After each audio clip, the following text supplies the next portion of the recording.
Hello everyone, मेरा नाम पूजा मालविया है। मैं आप सभी का स्वागत ऑनलाइन पढ़ाई पर करती हूँ और यहाँ पर आज हमारा सेट नंबर 2 है बीपीएससी टीआरई 4 की। अगर आप प्रिपरेशन कर रहे हैं तो यहाँ पर हम साइंस के जितने भी प्रीवियस ईयर क्वेश्चंस हैं उसको सॉल्व कर रहे हैं। आपने सेट नंबर 1 देखा होगा, कुछ क्वेश्चंस ही हमने करे थे।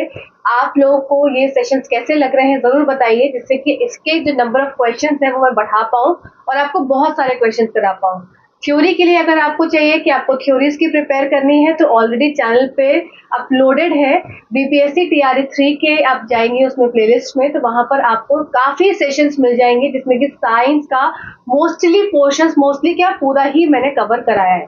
तो आप किसी भी वर्ग की अगर तैयारी कर रहे हैं, चाहे आप टीआरटी लेवल हो, चाहे 6 to 8, चाहे टीजीटी, चाहे पीजीटी, ये वीडियोस आपके लिए बहुत ज्यादा हेल्पफुल होने वाले हैं। तो आप इन वीडियोस का फायदा जरूर उठाइए और यहाँ पर जो एमसीक्यू के सेशन चल रहे हैं, जो प्रैक्टिस सेट्स चल रहे हैं आपके प्रीवियस ईयर क्वेश्चंस, उसको जरूर सॉल्व करिए।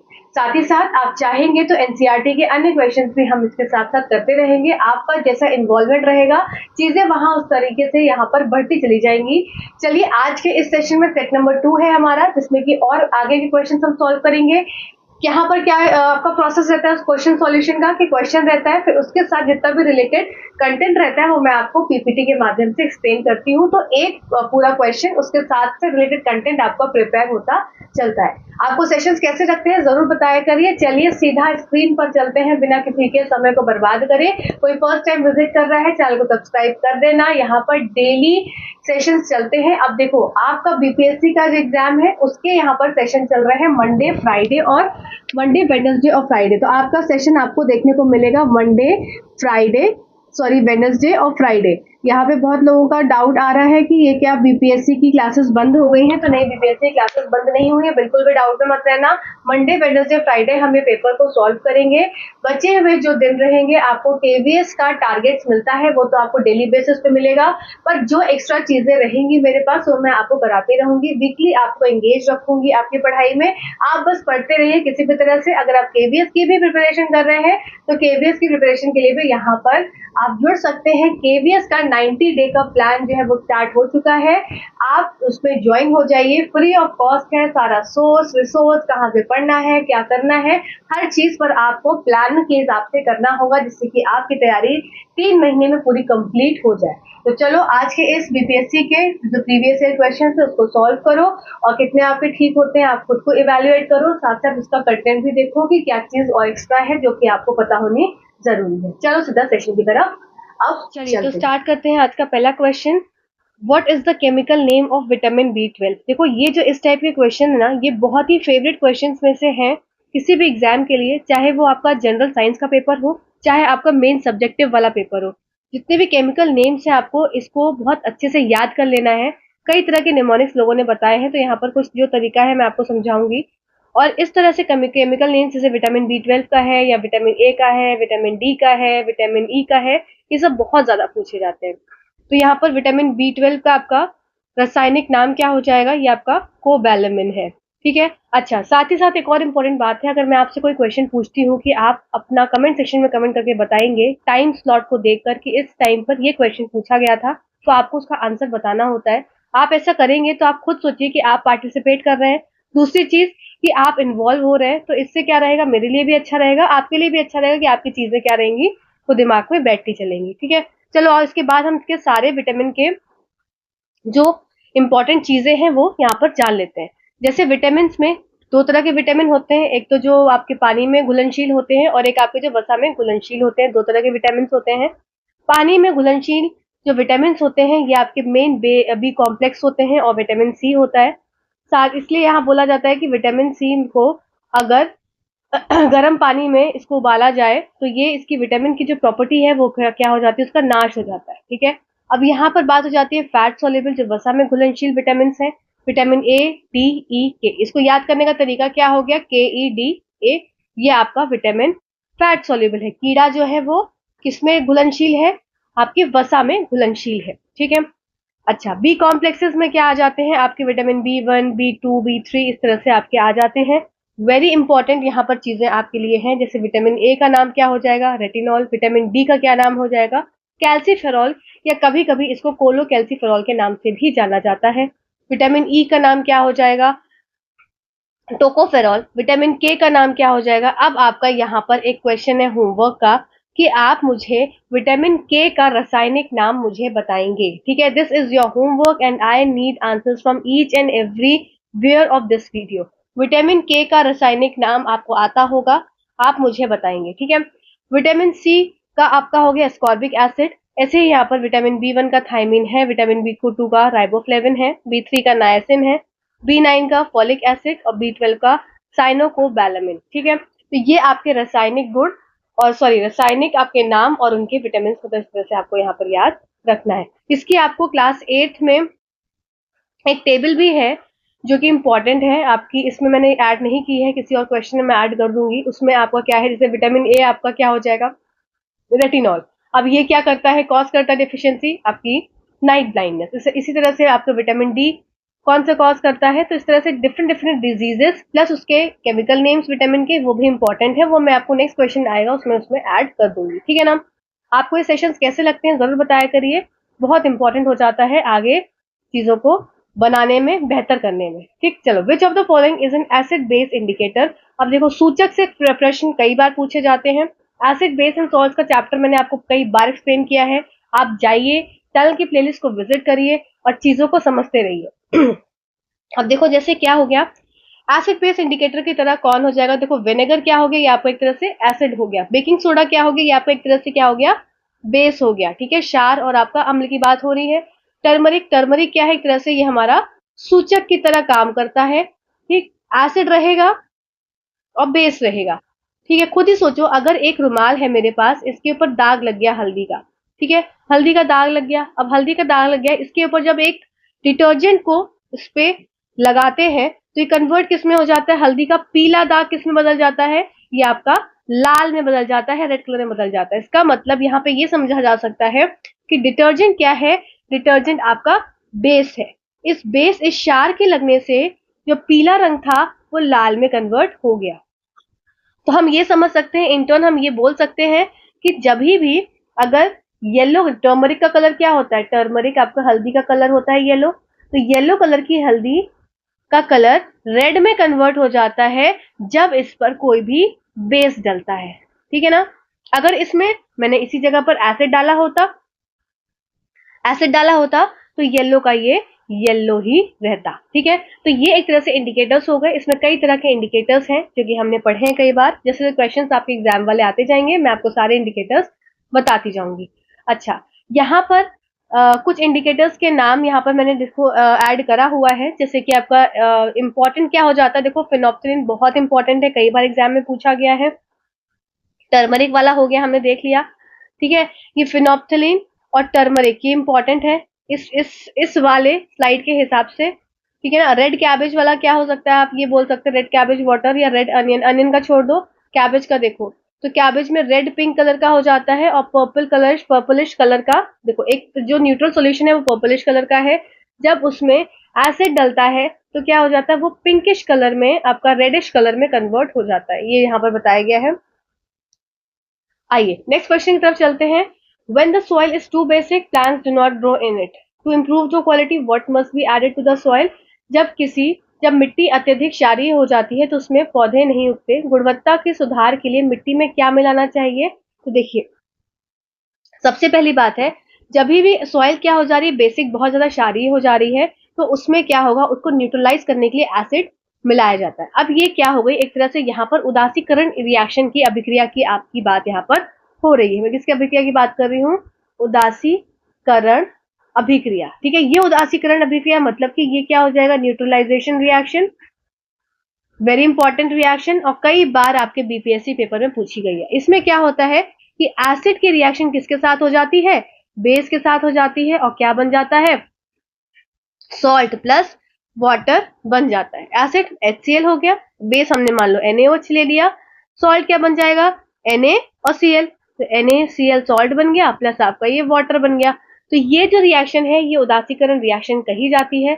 अगर कोई भी चीज ज्यादा बेसिक हो गई तो उसको न्यूट्रल करने के लिए हमको एसिड मिलाना है, अगर कोई चीज ज्यादा एसिडिक हो गई, ज्यादा अम्लीय हो गई, तो उसमें हमको क्षार की आवश्यकता होती है। ठीक है, अब देखो, अब यहाँ पर आपको क्या ऐड करना पड़ेगा, यहाँ पर ऑर्गेनिक मैटर ऐड करना पड़ेगा। अब देखो, अब यहाँ पर एक प्रश्न मन में चल रहा होगा कि हम क्विकलाइन और कैलामाइन क्यों नहीं ऐड कर सकते।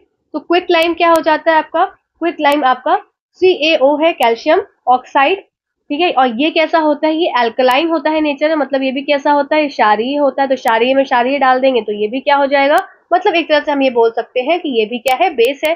कैलामाइन सॉल्यूशन क्या होता है, ये भी एक तरह का बेसिक सॉल्यूशन होता है। तो ये हमारा इसमें उत्तर नहीं होगा।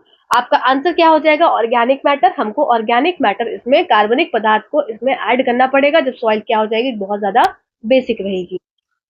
अब देखिए यहाँ पर concentration of hydrogen ion in the soil is measured by the pH and it determines the acidity और एल्कलिनिटी ऑफ द सॉइल। मतलब कितना, कोई भी चीज, मतलब कोई भी चीज है उसमें कितना H प्लस आयन प्रेजेंट है, ये क्या बताएगा वहां पर वो सॉइल कैसी एसिडिक है, अम्लीय है, या वहां पर क्षारीय है। और ये किससे नापा जाता है, पीएच के स्ट्रिप्स की मदद से नापा जाता है। मिट्टी में हाइड्रोजन आयन की सांद्रता को पीएच द्वारा मापा जाता है और यह मिट्टी की अम्लता या क्षारीयता निर्धारित करता है। Plants can grow in a neutral basic और acidic soil, but when the pH of the soil disturb it affects the absorbing capabilities of the nutrients. मतलब प्लांट जो है वो न्यूट्रल, एक तरह से न्यूट्रल उदासीन जो आपका पौधे तटस्थ मूल या अम्लीय मिट्टी में विकसित हो सकते हैं। मतलब एक तरह से ये बोला जा सकता है कि ना ही बहुत ज्यादा एसिडिक ना ही बहुत ज्यादा बेसिक, एक न्यूट्रल सा सोल्यूशन या न्यूट्रल सी सॉइल होनी चाहिए, ना बहुत ज्यादा एसिड ना बहुत ज्यादा बेस प्रेजेंट हुई। इससे क्या होता है, जो प्लांट्स की एब्जॉर्बिंग कैपेबिलिटीज है वो कम हो जाती है। और यहाँ पर क्विक लाइम और कैलामाइन क्या है, ये एक तरह का एल्कलाइन सोल्यूशन है, जिसकी वजह से ये क्या है, उसमें ग्रो नहीं हो सकती है। और वो भी बेसिक रहेगा तो सॉइल और बेसिक हो जाएगी। इसीलिए हमको क्या आवश्यकता है, उसमें एसिड डालने की आवश्यकता है। ठीक है, चलो नेक्स्ट क्वेश्चन है, what is the value of absolute zero on Fahrenheit scale. देखो, एब्सोल्यूट जीरो की वैल्यूज आपको याद रखनी है। आप इसको कैसे याद रखेंगे, आप अपने जो टेबल टॉप है वहां पर 3 तरह की पर्चियां लगाएंगे, ऐसी छोटी छोटी। इसमें आप एब्सोल्यूट जीरो, फ़ारेनहाइट, केल्विन और इसका सबका लगाएंगे, जो भी मैं जस्ट चार्ट आपको दिखाने वाली हूँ। वेरी इंपॉर्टेंट है, एक बार एग्जाम में पूछा है, अगली बार और पूछ सकते हैं क्योंकि क्वेश्चन रिपीट होते हैं। ठीक है, तो यहाँ पर एब्सोल्यूट जीरो फ़ारेनहाइट स्केल की बात करी जा रही है। तो यहाँ पर आंसर हो जाएगा आपका ऑप्शन नंबर 3, -459.4 डिग्री फ़ारेनहाइट। ठीक है, चलो नेक्स्ट देख लो। ये आपका सारे एब्सोल्यूट जीरो की वैल्यूज हैं जो कि बहुत ज्यादा इंपॉर्टेंट है, बहुत ज्यादा इंपॉर्टेंट है। ठीक है ना, देखो सबसे पहला क्या हुआ, वाटर बॉयल की अगर मैं बात करूं, केल्विन, सेल्सियस और फ़ारेनहाइट, ये 3 स्केल्स आपको पता होने चाहिए। हमेशा हमें पता है वाटर बॉयल कितने पे होता है, 100 डिग्री पे होता है। वाटर फ्रीज कितने पे होता है, 0 डिग्री पे होता है। ये बच्चे बच्चे को पता है। ठीक है ना, ये बात क्लियर है सबको। अच्छा, अब देखो, अब इसके बाद इसमें देखो एब्सोल्यूट जीरो क्या हो जाएगा हमारा, किसका बात करें, सेल्सियस पे, तो -273.15। इसको स्क्रीनशॉट लेके रख लो, इसको 2-3 बार देखते रहो, याद हो जाएगा। ज्यादातर फ़ारेनहाइट स्केल का ही एब्सोल्यूट जीरो पूछा जाता है। तो एक बार इसको ध्यान से, जस्ट अ सेकेंड, हाँ इसको ध्यान से देख लो। देखो वाटर बॉयल्स, अगर मैं केल्विन की बात करूं तो 373, वाटर फ्रीज करेगा 273.15 पे। एब्सोल्यूट जीरो केल्विन स्केल का 0 डिग्री 0 होता है। फिर यहाँ पर आप इस तरह से 212, वेरी इंपॉर्टेंट है ये, एक बार आपका एसएससी में पूछा गया है, कई अन्य एग्जाम में पूछा गया है। फ़ारेनहाइट में वाटर कितने पर बॉयल होता है, मतलब फ़ारेनहाइट में स्केल से पूछा जा रहा है कि वाटर कितने पे बॉयल होता है, तो 212 पे। वाटर फ्रीज कितने पे होता है, 32 पे होता है। एब्सोल्यूट जीरो क्या हो जाएगा, -459.67 डिग्रीज हो जाएगा। आई होप ये चार्ट आप इसको स्क्रीनशॉट ले लेंगे, 1-2 बार देखेंगे, आपको ये याद हो जाएगा। चलिए आगे चलते हैं। अब जब यहाँ तक हमने चीजें समझ ली हैं, तो एक और चीज है आपकी एनसीईआरटी की, कि यहाँ पर रिलेशन सॉरी, सेल्सियस और फ़ारेनहाइट में रिलेशन, केल्विन और सेल्सियस में रिलेशन, फिर आपका एक ये रिलेशन आपको तीनों फॉर्मूले के रूप में आपको याद होने चाहिए। इसलिए मैंने बोला 3 पर्चियां बनाओ, एक में सारे केल्विन का जितना आपका फ़ारेनहाइट स्केल का, एब्सोल्यूट जीरो, वाटर फ्रीज कितने पे हो रहा है, वाटर बॉयल कितने पे हो रहा है, ये सब आपको लिखा होना चाहिए। दूसरी पर्ची पे ये फॉर्मूला लिखा होना चाहिए। ये फॉर्मूला बहुत इंपॉर्टेंट है। अगर आपसे फ़ारेनहाइट स्केल का दिया होगा माप, तो आपसे सेल्सियस पूछ सकते हैं, केल्विन का दिया है सेल्सियस पूछ सकते हैं। अगर सब कुछ मतलब इस तरह से सेल्सियस दिया है, मतलब इस पूरे फॉर्मूले का यूज करके आप किसी ना किसी उसके अंत पर जो भी पूछा जाएगा उस तक आप आ जाएंगे। ठीक है, तो ये सब इंपॉर्टेंट चीजें हैं। एक्स्ट्रा मैं इसलिए डालती रहती हूँ जिससे कि आपका साइड बाय साइड चीजें भी याद होती चले, साइड बाय साइड भी आपको एनसीईआरटी बार बार खोलने की जरूरत ना पड़े। और आपकी चीजें एकदम पक्की हो जाए। ठीक है, तो नेक्स्ट क्वेश्चन है चलिए नेक्स्ट क्वेश्चन है, which type of waves are light waves. तो लाइट प्रकाश तरंग किस प्रकार की तरंगे होती हैं?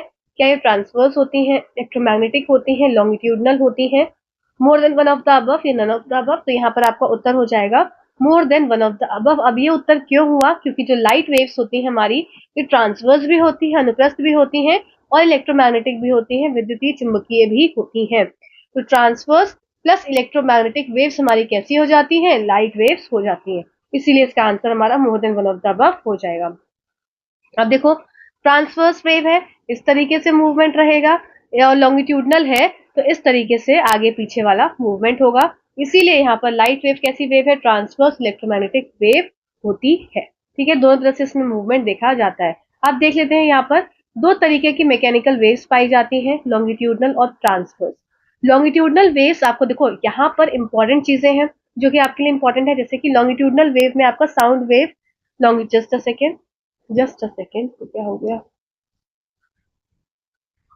तो देखिए, दो तरह की मैकेनिकल वेव्स होती है, एक लॉन्गिट्यूडनल और दूसरी ट्रांसवर्स। लॉन्गिट्यूडनल कैसी हो जाएंगी? जैसे ये ग्राफ है तो ये आगे ऐसे आगे आने पीछे वाली, ऐसे इस तरह से, ऐसे इस तरह से, ये आपकी लॉन्गिट्यूडनल वेव्स हो गई। ट्रांसवर्स वेव्स आपकी ऊपर नीचे वाली वेव्स होती हैं। ट्रांसवर्स वेव हमारी लाइट वेव आ जाएगी।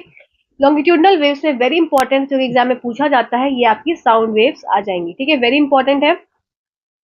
अब साथ ही साथ लाइट वेव्स हमारी, हमने क्या समझा कि ये आपकी ट्रांसवर्स तो होती साथ साथ ये आपकी कैसी हो जाती है? इलेक्ट्रोमैग्नेटिक इन नेचर भी होती हैं। और आपका एग्जाम्पल यहाँ पर क्या क्या आपको याद रखना है कि following are the different types of electromagnetic waves. जैसे माइक्रोवेव हो गई, एक्स रे हो गई, रेडियो वेव्स, अल्ट्रावायलेट रेज, ये सब कैसी वेव्स हैं? ये सब आपकी इलेक्ट्रोमैग्नेटिक इन नेचर है। एक बार इसको दिमाग में जरूर रखिएगा, एग्जाम में पूछ लिया जाता है। ठीक, चलो नेक्स्ट देख लेते हैं। नेक्स्ट आप देखेंगे, what is the pH value of salt made up of strong acid and a weak base? हमेशा एक चीज याद रखना, कोई भी चीज अगर स्ट्रॉन्ग है तो हमेशा जो सॉल्यूशन बनेगा वो कैसा रहेगा? वो स्ट्रॉन्ग की तरफ ही रहेगा। अगर एसिड स्ट्रॉन्ग है तो सॉल्यूशन कैसा रहेगा? एसिडिक रहेगा। अगर बेस स्ट्रॉन्ग है तो आपका सॉल्यूशन कैसा बनेगा? आपका बेसिक बनेगा। देखो इस बात को समझो, जैसे मान लो फॉर एग्जाम्पल मेरे पास स्ट्रॉन्ग एसिड है प्लस मेरे पास वीक बेस है, तो जो सॉल्यूशन बन के आएगा वो कैसा बनेगा? वो आपका, यहाँ पर हम बना रहे हैं इनका सॉल्यूशन। ठीक है, तो ये सॉल्यूशन कैसे बन के आएगा आपका? ये आपका एसिडिक इन नेचर रहेगा, अम्लीय रहेगा, क्योंकि यहाँ पर स्ट्रॉन्ग एसिड था। इसी जगह पर विपरीत अगर मैं कर दूं, यहाँ पर weak acid plus strong base, अब यहाँ पर मेरे पास सॉल्यूशन कैसा बन के आएगा? आपका स्ट्रॉन्ग बेस है, एस जहां पर एस रहेगा तो ये आपका बेसिक सॉल्यूशन रहेगा। अगर मान लो वीक एसिड और वीक बेस रहेगा तो कैसा सॉल्यूशन रहेगा, बनेगा? ये आपका न्यूट्रल बनेगा। ठीक है, इसी तरह से अगर स्ट्रॉन्ग एसिड और स्ट्रॉन्ग बेस रहेगा, दोनों चीज स्ट्रॉन्ग है, तो यहाँ पर भी सॉल्यूशन कैसा बनेगा? न्यूट्रल बनेगा। ठीक है, आई होप ये पॉइंट आपको क्लियर हो गया होगा। अब इससे आप इसके क्वेश्चन पर आ सकते हैं इजीली। यहाँ पर बोला है जिसमें स्ट्रॉन्ग एसिड है और वीक बेस है। ठीक है, तो पीएच मान क्या रहेगा ऐसे सॉल्ट का? जो सॉल्यूशन बना, सॉल्ट सॉल्यूशन बना, स्ट्रॉन्ग एसिड है, इसका मतलब कि ये सॉल्यूशन कैसा बनेगा? एसिडिक बनेगा। जब एसिडिक सॉल्यूशन रहेगा तो पीएच हमेशा कितना रहेगा? 7 से कम रहेगा। 7 से ज्यादा रहता पीएच तो क्या हो जाता? आपका अम्लीय की तरफ हो जाता, सॉरी क्षारीय की तरफ हो जाता, जिसको आप बेसिक बोलते हैं। तो यहाँ पर उत्तर क्या हो जाएगा? Less than 7। ठीक है ना, चलो ये चीज यहाँ पर देख लो, मैंने यहाँ पर लिख भी दी है कि स्ट्रॉन्ग एसिड और स्ट्रॉन्ग बेस अगर रहेगा तो न्यूट्रल सॉल्यूशन रहेगा, स्ट्रॉन्ग एसिड वीक बेस रहेगा तो एसिडिक रहेगा, वीक एसिड स्ट्रॉन्ग बेस रहेगा तो अल्कलाइन रहेगा, जो मैंने भी आपको सब चीजें समझाई। साथ ही साथ एक और इम्पोर्टेंट चीज होती है कि आपको जितने भी स्ट्रॉन्ग एसिड्स हैं, स्ट्रॉन्ग बेस है, वीक एसिड्स है, वीक बेस है, इसको आपको पहचानना आना चाहिए। तो वापस से आप लोग का काम रहेगा स्क्रीनशॉट लेने का। आप वापस से स्क्रीनशॉट लेंगे, थोड़ा गला पता नहीं क्यों तकलीफ दे रहा है, ठंडा ज्यादा खा लिया गर्मी में। तो देखो ये इंपॉर्टेंट इसलिए हो जाता है ना, क्योंकि अगर आपको डायरेक्टली एसिड्स के नेम दे दिए जाए, फॉर्मुलेज दे दिए जाए, तो आपको पता होना चाहिए कि वीक एसिड जैसे आपका HCOH फॉर्मिक एसिड हो गया, एसिडिक एसिड हो गया, ये सब क्या है? वीक एसिड है। वीक बेस में अमोनिया हो गया। ठीक है, स्ट्रॉन्ग बेस में आपका NaOH, CaOH, Holt wise KOH, तो ये सब बेरियम हाइड्रोक्साइड, तो ये सब स्ट्रॉन्ग बेसिस है। एक बार इन पे सरसरी निगाह डाल लेना, ठीक है ना। चलो अगला देख लेते हैं। एक ये भी क्वेश्चन एक बार आ गया था, टीआरई 1 में आया था शायद। 1 गीगाबाइट इज इक्वल्स टू, तो 1 गीगाबाइट का आंसर हो जाएगा आपका 1024 मेगाबाइट, ठीक है ना। इसके मैंने सारे यहाँ पर लगा दिए हैं, यूनिट ऑफ कंप्यूटर डाटा। एक बार इसको देख लेना, क्योंकि एक बार पूछा गया है, हो सकता है अभी दोबारा तो रिपीट हुआ नहीं इस तरह का, पर कभी आगे 4 में रिपीट हो जाए, कोई भरोसा नहीं है ना। बीपीएससी वालों का रिपीट बहुत करते हैं क्वेश्चंस को, तो एक बार इसको निगाह डाल लेना। आज मैंने इतने ही क्वेश्चंस रखे हैं। अच्छा अभी और है एक और क्वेश्चन आपका बचा है, एक और question. Sodium hydroxide and hydrochloric acid reacts to form sodium chloride and water, which reaction is this. अभी हम कर चुके हैं ये रिएक्शन, तो आपको ये समझ में आ गई होगी। सोडियम हाइड्रोक्साइड है NaOH, हाइड्रोक्लोरिक एसिड है HCl। जब ये रिएक्ट करता है तो सोडियम क्लोराइड बना लेता है, NaCl बना लेता है और वाटर बना लेता है। किस तरह की प्रक्रिया है ये? तो भाई जब बेस और एसिड का रिएक्शन होता है तो न्यूट्रलाइजेशन रिएक्शन बन जाता है, तो हमारा ये आपका उदासीकरण रिएक्शन हो जाएगी। हिंदी में इसका पता नहीं क्या निराकरण प्रतिक्रिया लिख दिया है, पर उदासीकरण उसका एग्जैक्ट वर्ड होता है, जो कि गूगल ट्रांसलेट से कुछ अलग ही लिख दिया है। कोई बात नहीं, आप इसको समझ सकते हैं। न्यूट्रलाइजेशन रिएक्शन हो जाती है। यहाँ पर देखो एसिड और बेस आपका रिएक्ट हो रहा है और सॉल्ट और वाटर बन रहा है। एसिड और बेस, सॉल्ट और water. Dissolution is a process where the solute in a gaseous, liquid or solid phase dissolve in a solvent to form solution। तो डिसोल्यूशन आपको ये टर्म भी पता होना चाहिए, एक तरह से मैंने लिख दिया है कि एक तरह से प्रक्रिया है जहां पर सॉल्यूट इन गैसियस, सॉल्यूट जो चीज घुल रहा है किसके अंदर, सॉल्वेंट। सॉल्वेंट क्या हो गया, वो सोल्यूशन जिसके अंदर चीजें घुल रही हैं। सॉल्यूट क्या होगा, जो चीज घोली जा रही है। चीनी पानी में घोल रहे हैं तो चीनी क्या हो जाएगा, चीनी आपका सॉल्यूट हो जाएगा। और सॉल्यूशन में क्या हो जाएगा, सॉल्वेंट। सॉल्वेंट क्या हो गया आपका, पानी, ठीक है। तो गैस, लिक्विड, सॉलिड अगर सॉल्वेंट में डाला जा रहा है और क्या बन जा रहा है, सॉल्यूशन बन जा रहा है, तो उसको क्या बोलते हैं, डिसोल्यूशन बोलते हैं। कॉम्बिनेशन रिएक्शन क्या हो जाती है, जब अब दो चीजें ए और बी कंबाइन होकर एक सी प्रोडक्ट बनाता है, दैट इज कॉम्बिनेशन रिएक्शन। ये हम जब डिफरेंट टाइप ऑफ रिएक्शंस करेंगे उसमें इस तरह के क्वेश्चन को कर लेंगे, ठीक है। तो आज के लिए इतना ही। आपको सेशंस जैसे जैसे अच्छे लगते जाएंगे मैं क्वेश्चंस और बढ़ाती जाऊंगी, नहीं तो ये थोड़ा थोड़ा छोटी छोटी सीरीज आपकी चलती रहेगी side by side. Monday, Wednesday, Friday आपके ये पीवाईक्यूज के सेशन चलते रहेंगे। केवीएस प्रिपरेशन कर रहे हैं तो उसमें भी लगे रहिए, आपको डेली टारगेट्स मिलते रहेंगे। Till then thank you so much for this video. Thank you.